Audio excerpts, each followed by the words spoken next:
السلام علیکم ورحمۃ اللہ وبرکاتہ۔ سامعین، آپ جو کتاب سماعت فرما رہے ہیں وہ دستغیب شیرازی صاحب کی کتاب قلب سلیم ہے۔ آج ہم آپ کے سامنے اس کی 13ویں ریکارڈنگ پیش کر رہے ہیں، صفحہ نمبر 143 سے۔ پسران یعقوب کی شفاعت۔ جب حضرت یوسف کے بھائیوں کی خیانت آشکار ہوئی تو انہوں نے حضرت یعقوب کے پاؤں پکڑ لیے۔ ارشاد باری تعالیٰ ہے سورہ یوسف کی آیت نمبر 97 اور 98 میں، یعنی ان لوگوں نے عرض کی، اے ابا، خدا کی بارگاہ میں ہمارے گناہوں کی مغفرت کے لیے دعا مانگیے گا، بے شک ہم خطا کار ہیں۔ یعقوب نے کہا، میں بہت جلد اپنے پروردگار سے تمہارے لیے مغفرت کی دعا مانگوں گا، بے شک وہ بہت بڑا بخشنے والا اور رحیم ہے۔ تفسیر منہاج الصادقین میں ہے کہ حضرت یعقوب نے ان کی مغفرت کے لیے شب جمعہ کی سحر کا وقت مقرر کیا۔ منقول ہے کہ 20 برس سے زیادہ حضرت یعقوب ہر شب جمعہ کی سحر کو اپنے بیٹوں کو ایک صف بنانے کا حکم دیتے تھے، ان کے لیے دعا و مغفرت کرتے تھے اور تمام بیٹے آمین کہتے تھے۔ آخر 20 سال بعد ان کی توبہ قبول ہوئی۔ اس آیت سے ہم بخوبی اندازہ لگا سکتے ہیں کہ موضوع شفاعت اللہ کی تمام شریعتوں میں موجود رہا ہے۔ شفاعت میں پوشیدہ مصلحتیں۔ شفاعت میں کئی طرح کی مصلحتیں پوشیدہ ہیں۔ ان میں سے ایک یہ ہے کہ پروردگار کے نزدیک بزرگان دین کا شرف و مقام ظاہر ہوتا ہے، اس طرح لوگ ان کی بات مانتے ہیں اور ان کی عزت و احترام کرتے ہیں، ان کی روحانیت اور نورانیت سے روحانی اور نورانی فیض حاصل کرتے ہیں، اپنی حاجات اور امیدوں تک رسائی حاصل کرتے ہیں، اور خدا کے اوامر اور نواہی جن کی وہ تشکیل کرتے ہیں ان میں اطاعت بھی کرتے ہیں۔ اس میں کوئی شک نہیں کہ جو شخص رسول خدا صلی اللہ علیہ وآلہ وسلم اور ان کے اوصیاء سے شفاعت کی امید رکھتا ہو، وہ یقیناً صدق دل سے ان کی اطاعت بھی کرے گا۔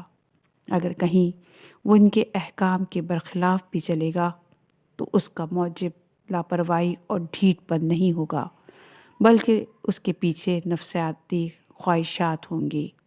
ایسے شخص کو آخرکار توبہ کی ہدایت نصیب ہوگی اور ان حضرات کی شفاعت کے طفیل بخشا جائے گا۔ شرک کے مرض کا علاج۔ جب انسان کی شعور کی منزل تک رسائی ہوتی ہے تو وہ اپنے تجربات اور محسوسات کی بنا پر نتیجہ نکالتا ہے۔ تمام مخلوق کی مادی زندگی اور نشو و نما کے لیے مخصوص علل و اسباب بھی مفید ہیں۔ مثلاً اسے علم ہے کہ اشیاء صرف و نوش اس کی بھوک اور تشنگی کو مٹا دیتی ہے۔ مختلف اقسام کے لباس اس کے جسم کو گرمی اور سردی سے بچاتے ہیں۔ تلاش و جستجو کے نتیجے میں اس کو دولت ملتی ہے، جبکہ کاہلی اور بے پرواہی کے نتیجے میں اس کو آسودگی میسر نہیں آتی۔ طبیب اور دوا کے وسیلے سے اس کو درد اور مرض سے شفا ملتی ہے۔ پانی اور دھوپ کے باعث پودے اگتے ہیں اور زمین کی گردش شب و روز کا باعث بنتی ہے۔ بس اگر انسان بعض امور میں ان مادی وسائل کو تاثیر کے لحاظ سے مستقل سمجھے تو یہ شرک ہوگا۔ اس شرک کے مرض کا علاج یہ ہے کہ وہ اپنی عقل کو کام میں لائے اور غور کرے کہ دنیا کی تمام مادی اشیاء کو استقلال حاصل نہیں ہے، بلکہ ایک ہی ذات ہے جو ان سب اشیاء کی مؤثر اور منظم طریقے سے نگہبانی کر رہی ہے۔ مثلاً وہ اپنی ذات ہی کو دیکھ لے، اپنے ابتدائی حالات کو مد نظر رکھے۔ پہلے وہ شکم مادر میں تھا، اس سے قبل وہ منتشر ذات کی صورت میں اپنے باپ کے بدن میں تھا۔ خدا کی قدرت نے اس کی ماں اور باپ کے درمیان رشتہ قائم کیا، اور پھل، سبزیاں اور مشروبات جو اس کے والدین کے بدن کا جز تھے اس کے بدن کا بھی جز بن گئے۔ مٹھی بھر ذرات کو اکٹھا کر کے اللہ تعالیٰ نے ایک بولنے، سننے اور سمجھنے والا انسان بنا دیا۔ سورہ دہر کی آیت نمبر 1 سے 6 میں ارشاد ہوتا ہے، بے شک ایک ایسے مرحلے سے گزر چکا کہ جب وہ کچھ بھی نہ تھا، بے شک انسان ایک ایسے مرحلے سے گزر چکا کہ جب وہ کچھ بھی نہ تھا۔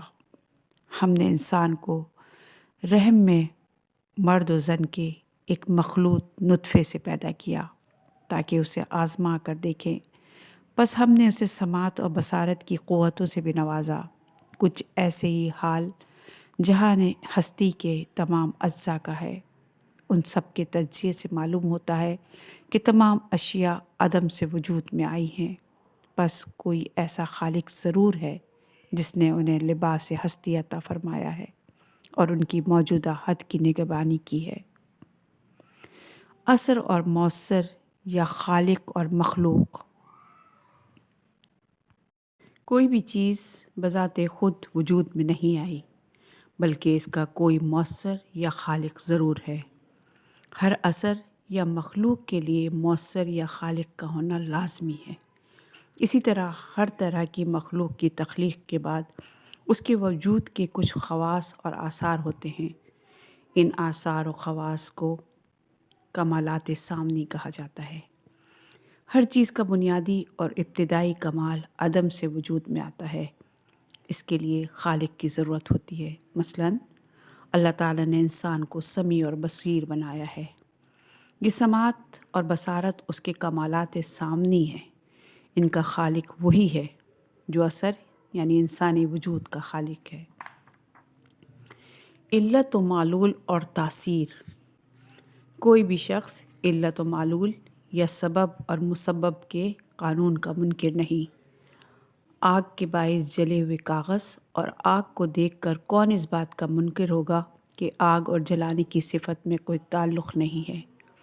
کاغذ کے جلنے کی علت یا سبب آگ ہے، جبکہ کاغذ بذات خود معلول یا مسبب کہلاتا ہے۔ اس قانون میں کسی کو اختلاف نہیں ہے۔ اگر خدا پرستوں اور مادہ پرستوں کے درمیان اختلاف ہے تو اس بات پر ہے کہ آیا یہ علل تاثیر کے لحاظ سے مستقل ہے یا خدا نے اس میں تاثر پیدا کی ہے۔ دوسرے معنوں میں اختلاف یہ ہے کہ مؤثر با اسباب ہے یا خدا کی ذات ہے۔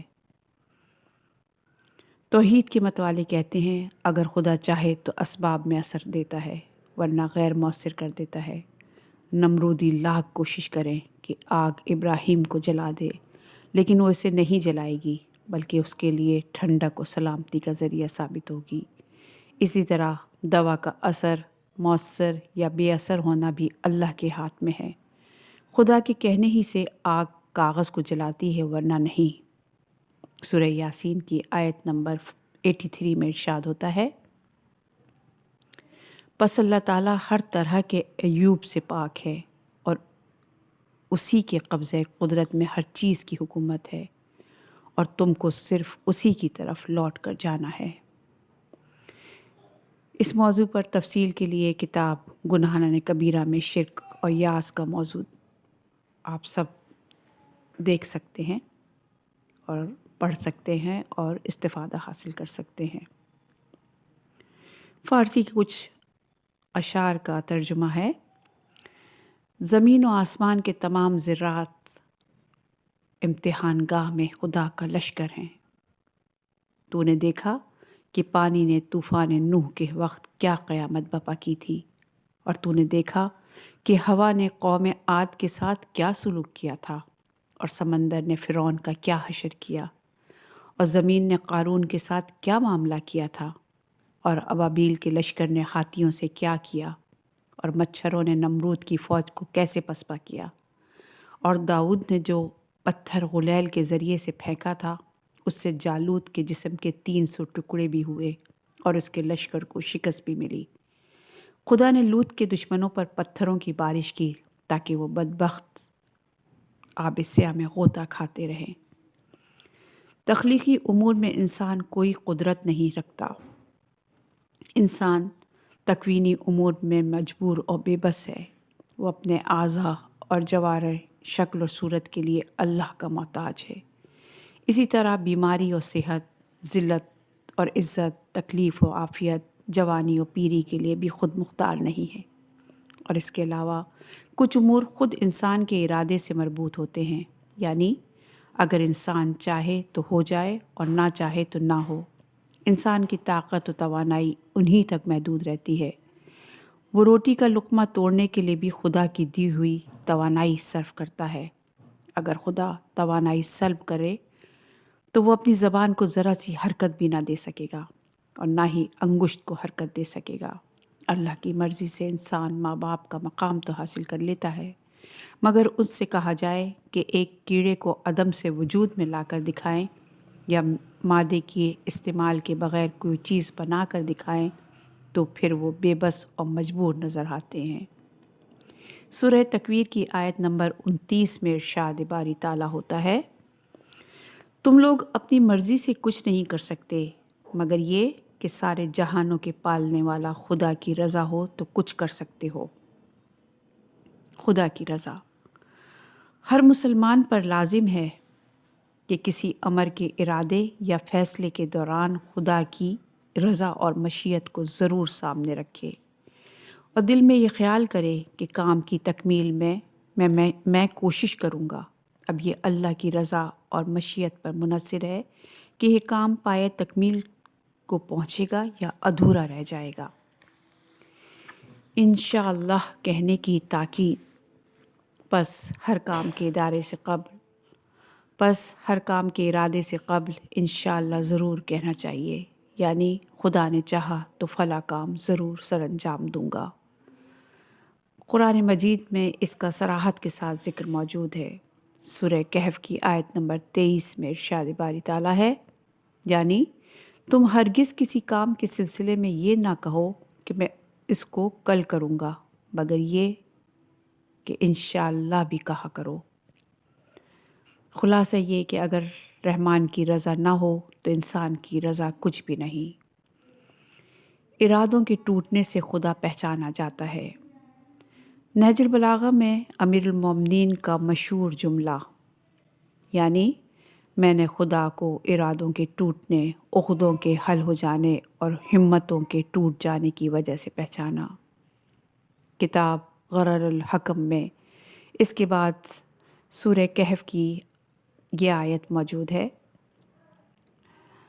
یعنی جس شخص نے خدا کے لیے اپنی نیت کو خالص کر لیا، اس کی سختی اور پریشانی کے دور ہو جانے کے باعث میں نے خدا کو پہچانا۔ سورہ کہف کی آیت نمبر 23۔ یعنی ارادوں کا ٹوٹنا بھی خدا کو پہچاننے کی ایک دلیل ہے۔ اکثر ایسا ہوتا ہے کہ کوئی شخص کسی کام کا آغاز یا اس کو ترک کر دینے کا عزم کرتا ہے، اچانک وہ اپنا ارادہ تبدیل کر دیتا ہے۔ اس عزم اور ارادے کے شکستہ ہونے کا یقیناً کوئی نہ کوئی باعث ہوگا۔ اس سے یہ معلوم ہوا کہ ایک ایسی بڑی طاقت بھی ہے جو تمام ارادوں پر حاوی ہے۔ گتھیوں کا سلجھ جانا بھی خدا کو پہچاننے کی ایک دلیل ہے۔ یہ کام اس وقت واقع ہوتا ہے جب خدا کی رضا ہو۔ سختی اور پریشانی بھی اسی وقت دور ہوتی ہے جب اللہ تعالیٰ کا حکم ہو۔ حسن مصنع کی قید سے رہائی اور دعائے فرج۔ بطور مثال یہاں ایک تاریخی واقعہ ہم سناتے ہیں آپ کو۔ ولید بن عبد الملک بن مروان نے مدینہ کے گورنر صالح بن عبداللہ المری کو خط تحریر کیا کہ امام حسن علیہ السلام کے فرزند حسن مصنع کو زندان سے باہر لے آؤ اور مسجد نبوی میں 500 تازیانے لگاؤ۔ صالح نے اس بزرگوار کو زندان سے باہر نکالا، ان کو مسجد میں لے آیا، لوگ جمع ہو گئے۔ پھر وہ ممبر پر چلا گیا تاکہ ولید کا حکم نامہ پڑھے اور پھر اس پر عمل کرے۔ ایسے موقع پر امام زین العابدین علیہ السلام مسجد میں داخل ہوئے، حسن مصنع تک پہنچے اور فرمایا، اے چچا کے فرزند، اللہ تعالیٰ سے دعائے فرج مانگیے۔ حسن مصنع نے کہا، وہ کون سی دعا ہے؟ آپ نے ارشاد فرمایا، آپ نے ان کو تعلیم دی۔ آپ فرماتے ہیں، حلیم و کریم پروردگار کے سوا کوئی معبود نہیں، بزرگ و برتر خدا کے سوا کوئی معبود نہیں، پاک و منزہ ہے وہ خدا جو 7 زمینوں اور 7 آسمانوں کا رب ہے، اور وہ خدا جو اس عرش عظیم کا مالک ہے۔ تمام تعریفیں اسی کے لیے ہیں جو سارے جہانوں کا رب ہے۔ امام یہ دعا تعلیم فرما کر چلے گئے۔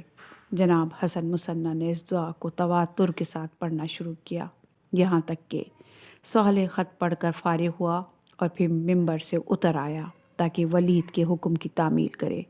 اچانک صالح کے منہ سے نکل گیا، میری نظر میں حسن مظلوم ہیں، فی الحال ولید کے حکم میں تاخیر کرنی چاہیے، میں پہلے خلیفہ سے رجوع کروں گا۔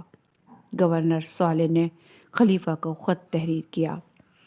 اس کے جواب میں ولید نے لکھا کہ ان کو زندان سے آزاد کر دو۔ پھر گورنر صالح نے حسن مصنع کو رہا کر دیا۔ یہ واقعہ سفینۃ البحار جلد اول صفحہ نمبر 456 میں درج ہے۔ رضائے الہی کے حضور۔ ایسی داستانیں لاتعداد ہیں، بلکہ آدمی اپنی عمر میں ہزاروں مرتبہ یہ دیکھتا ہے کہ اس کے عزائم شکست کھا جاتے ہیں اور ایک معینہ مدت میں گتھی سلجھ جاتی ہے۔ بس ہر انسان کو اس بات پر یقین ہو جانا چاہیے کہ اس کا اور تمام انسانوں کا دل قبضہ قدرت میں ہے، جیسا کہ قرآن میں ارشاد ہوتا ہے سورہ انفال کی آیت نمبر 24 میں، یعنی جان لو کہ اللہ وہ قادر مطلق ذات ہے جو آدمی اور اس کے دل کے ارادے کے درمیان حائل ہے۔ اگر انسان غور کرے تو اسے یقین کے ساتھ علم ہو جائے گا کہ اس کی تمام زندگی اللہ کے قبضہ قدرت میں ہے۔ انسان سانس سے لے کر عزم اور ارادے تک تمام امور خدا سے وابستہ ہے۔ انسان بذات خود خدا سے بے نیاز ہو کر کچھ نہیں کر سکتا۔ سورہ فاطر کی آیت نمبر 15 میں ارشاد ہوتا ہے، اے لوگو تم سب کے سب اللہ کے محتاج ہو اور صرف خدا ہی بے نیاز اور لائق حمد ہے۔ جو شخص کامل یقین رکھتا ہے اسے علم ہے کہ خدا اس کے قلب کو نور سے منور رکھتا ہے۔ اگر وہ کوئی عمل صالح کرتا ہے تو اللہ کی جانب سے تائید اور رہنمائی اسے حاصل ہوتی ہے۔ اگر اچھی صفات اس کی مونس اور ہمدم رہی ہیں تو وہ صفات بھی اللہ تعالیٰ نے اسے تزکیہ نفس کے ذریعے عطا فرمائی ہے۔ تمام نعمات کا بھی یہی حال ہے۔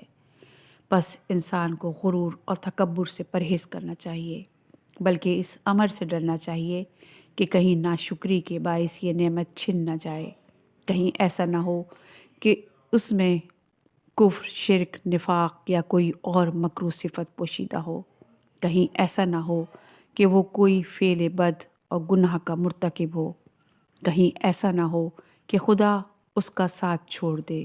انسان کو چاہیے کہ وہ تقوی اختیار کرے اور اس کی رحمت سے مایوس نہ ہو، ہمیشہ خدا کے حضور عاجزی اور فروتونی کا مظاہرہ کرتا رہے اور یہ جان لے کہ جب تک وہ خدا سے وابستہ رہے گا تو وہ خدا کی نعمات سے محروم نہیں رہے گا اور نہ ہی اللہ اسے محروم رکھے گا۔ بس ادراک لازم ہے۔ بس اہم امر یہ ہے کہ انسان تکوینی اور اختیاری امور میں خدا کی بارگاہ میں اپنی بے بسی اور نیاز مندی کا مظاہرہ کرے اور اس امر کا بھی ادراک رکھے کہ وہ خدا کا غلام ہے اور اس کی ملکیت میں ہے۔ خدا اس کا رب ہے اور وہ خدا کا مربوب ہے۔ اس کی پرورش خدا کی نگہبانی میں ہوتی ہے اور خدا اس کا رب اور پروردگار ہے اور ہر حال میں اللہ کے قبضہ قدرت میں ہے اور ہر طرح کی خیر اور بھلائی اسی کے ہاتھ میں ہے۔ دعائے ابو حمزہ صومالی میں امام زین العابدین علیہ السلام مناجات کرتے ہوئے کہتے ہیں، یعنی اے میرے پروردگار میرے پاس کہاں ہے، اے میرے پروردگار میرے پاس کہاں سے خیر ہے، خیر تو تیرے خزانہ رحمت سے آتی ہے۔ انسان اپنے تزکیے سے اس وقت تک قاصر رہتا ہے جب تک اللہ تعالیٰ اس کو توفیق نہ عطا فرمائے۔ سورہ نساء کی آیت نمبر 49 میں ارشاد ہوتا ہے، اللہ جسے چاہتا ہے اس کا تزکیہ کرتا ہے۔ ہماری مغفرت فرما۔ اگر دل میں دین کا درد ہو اور اس میں سوز و گداز شامل ہو اور اس امر کا خوف ہو کہ اجل کسی بھی وقت آ سکتی ہے تو انسان کو اس بات پر غور کرنا چاہیے کہ آیا اس میں کہیں شرک و نفاق کی جڑیں تو مخفی نہیں ہیں؟ جس طرح شب تاریک میں شفاف پتھر پر چونٹی کی چال کی جو آہٹ پیدا ہوتی ہے، شرک و نفاق اس سے بھی زیادہ غیر محسوس طریقے سے انسانی قلب میں حلول کرتا ہے۔ انسان کو توحید کی تفصیل سمجھنی چاہیے۔ اہل بیت علیہ السلام سے جو دعائیں منقول ہیں ان سے لاپرواہی نہیں برتنی چاہیے۔ ان دعاؤں میں معرفت کے خزانے اور آداب بندگی پوشیدہ ہیں۔ خدائے بے نیاز و بے پرواہ کی بارگاہ میں ہمیشہ اپنے دست نیاز دراز رکھنے چاہیے۔ شرک و نفاق جیسی قلبی عوارض سے خلاصی اور پرہیز کی توفیق اللہ تعالیٰ سے مانگنی چاہیے۔ بالخصوص زبور آل محمد یعنی صحیفہ کاملہ کی دعاؤں پر غور و غوص کرے۔ دعائے جوشن کبیر اور دعائے عرفہ جیسی دعائیں جن کے معنی اور مفہوم پر غور کرنا توحید کے لیے فائدہ مند۔ اس میں دعائے جوشن کبیر اور حضرت امام حسین علیہ السلام کی وہ دعا جو انہوں نے عرفے کے روز پڑھی تھی، کہ تمام دعائیں شروع سے آخر تک توحید افعالی، خدا کے مختلف امور اور آداب بندگی کے سلسلے میں ہیں۔ یہاں پر سید الشہداء امام حسین کے نام مبارک پر اس بحث کا خاتمہ کرتے ہیں کہ جو کہ خدا کے بے کرا رحمت کا مظہر ہے۔ توقع ہے کہ ان کی برکات سے خدا ہم پر ایسی باران رحمت نازل فرمائے کہ جس سے ہماری تمام روحانی اور قلبی آلودگیاں رفع اور دور ہو جائیں۔ فارسی کچھ اشعار کی تشریح، کچھ ترجمہ آپ کی سماعتوں کی نظر۔ خدایا تیری رحمت وسیع اور عریض سمندر کی مانند ہے، اور ہمارے لیے تو اس کا ایک قطرہ ہی کافی ہے، اور اگر تمام گناہ کار مخلوق کی آلائشوں کو تو اس سمندر میں دھرنا چاہے تو وہ سمندر ہرگز سے آنا ہوگا، بلکہ تمام جہاں کے جملہ کام روشن ہو جائیں گے۔